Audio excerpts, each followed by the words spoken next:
시장이 반찬이라는 말을 하죠. 우리의 영혼도 마찬가지입니다. 심령의 마음이 가난한 자는 복이 있나니 천국이 저들의 것입니다. 여러분, 우리 마음 속에 있는 가난함, 절박함, 간절함, 이것은 우리에게 주신 축복인 것입니다.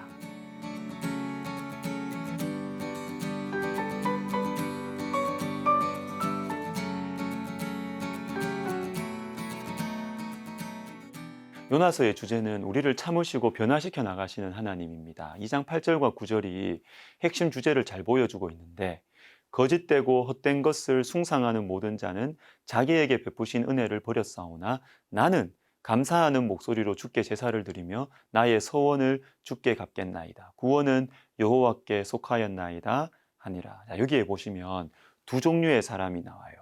거짓되고 헛된 것을 숭상하는 모든 자, 그리고 9절에 나오는 나입니다. 나. 거짓되고 헛된 것을 숭상하는 모든 자의 특징이 나오는데 이게 중요합니다. 자기에게 베푸신 은혜를 버렸다. 이것은 바로 요나 자신의 모습이고 우리가 빠질 수 있는 함정이죠. 하나님께서 물고기 뱃속에 있는 요나에게 바로 이것을 깨닫게 해주십니다. 요나야, 너는 너 자신에게 하나님이 베풀어 주신 그 은혜를 버렸구나. 은혜를 버렸구나. 요나로 대표되는 하나님 백성들이 왜 니느웨 사람들을 사랑하지 못할까요? 왜 하나님께서 저들을, 이스라엘을 잔인하게 괴롭히는 저 아수르 니느웨 사람을 사랑하시는 것, 이 하나님을 왜 받아들일 수 없습니까? 자기에게 베푸시는 은혜, 자기가 받은 것을 잊어버렸기 때문입니다. 내가 니느웨 사람과 똑같은 인생이었다는 것을 잊어버렸기 때문이죠. 나는 원래부터 예수님 잘 믿었다고 생각하는 거죠. 나는 원래부터 착하고 원래부터 법 없이도 살 수 있는 사람, 나는 원래부터 고상한 사람이라고 착각하는 것이죠. 여러분, 아닙니다. 에스겔 16장 3절을 읽어드립니다. 여호와께서 예루살렘에 관하여 이같이 말씀하시되 내 근본과 난 땅은 가나안이요 내 아버지는 아모리 사람이요 내 어머니는 헷 사람이라. 우리의 근본과 고향은 이방인이고 우상 숭배를 밥 먹듯이 하는 그런 인생이었다. 이런 우리가 자기에게 베푸신 은혜, 우리가 받은 은혜를 잊어버릴 때, 즉 내 첫자리를 잊어버릴 때 요나와 같이 니느웨를 향한 하나님의 사랑을 받아들일 수가 없게 되는 것입니다. 그러나 하나님께서 요나와 우리에게 기대하시는, 이것과 반대되는 기대하시는 모습이 있어요. 그게 바로 9절 마지막, 구원은 여호와께 속하였나이다. 바로 이것입니다. 우리가 받은 구원은 여호와께 속해 있다. 즉 오직 하나님의 은혜, 내가 착해서 구원받은 게 아니에요. 내가 니느웨 사람보다 착해서, 내가 싫어하는 그 사람보다, 나를 힘들게 하는 그 사람보다 내가 선해서가 아닙니다. 구원은 오직 하나님께 속한 것입니다. 이 진리를, 이 내가 받은 은혜를 잊어버리지 않아서 잃어버린 영혼을 향한 하나님의 마음을 감사함으로 받아들이고 붙드는 우리 모두가 되시기를 주님의 이름으로 축복합니다. 우리 한 가지 더 생각해 보겠습니다. 절박함이 지혜를 만듭니다. 6절을 보시면 내 영혼이 내 속에서 피곤할 때에 내가 여호와를 생각하였더니, 하나님을 피해서 도망치던 요나가 드디어 하나님을 생각합니다. 그런데 언제요?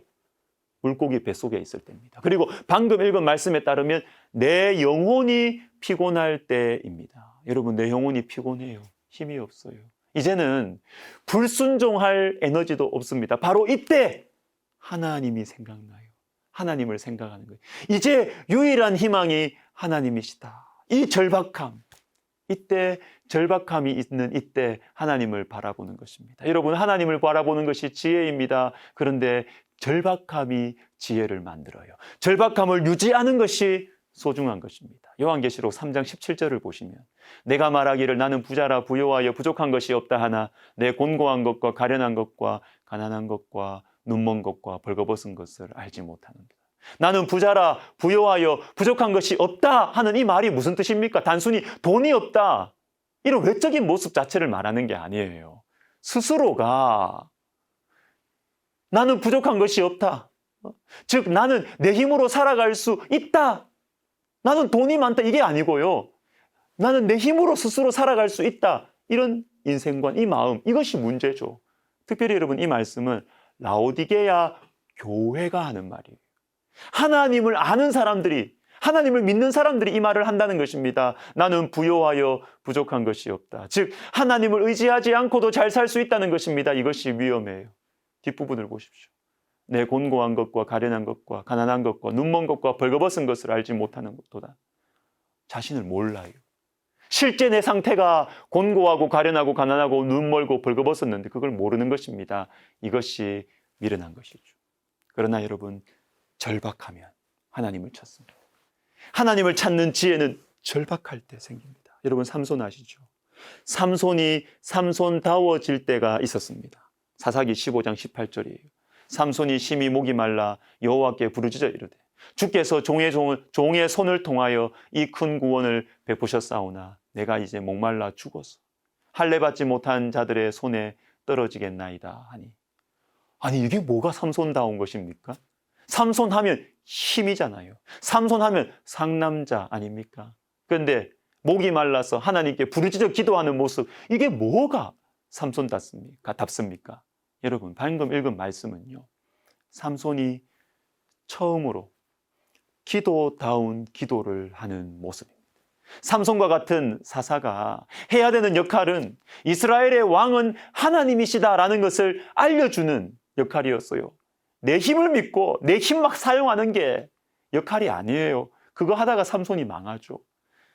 삼손이 가장 삼손다운 것은 절박하게 하나님을 의지하는 모습입니다.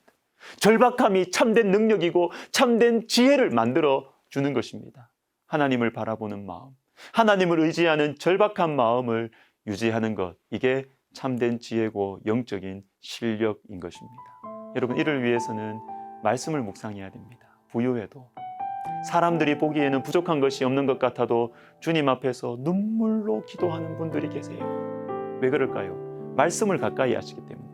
내 중심을 보시는 하나님의 말씀을 가까이 할 때 사람들의 평가와 내가 가지고 있는 물질과 상관없이 영적인 절박함을 유지할 수 있는 것입니다. 여러분, 절박한 마음, 이것을 유지하는 것이 참된 지혜이고 영적인 실력인 것입니다.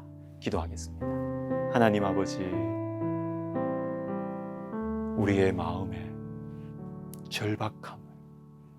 절박함을 유지할 수 있도록, 그래서 정말 하나님을 의지할 수 있는 참된 지혜와 실력을 갖는 우리 모두가 되게 하여 주시옵소서.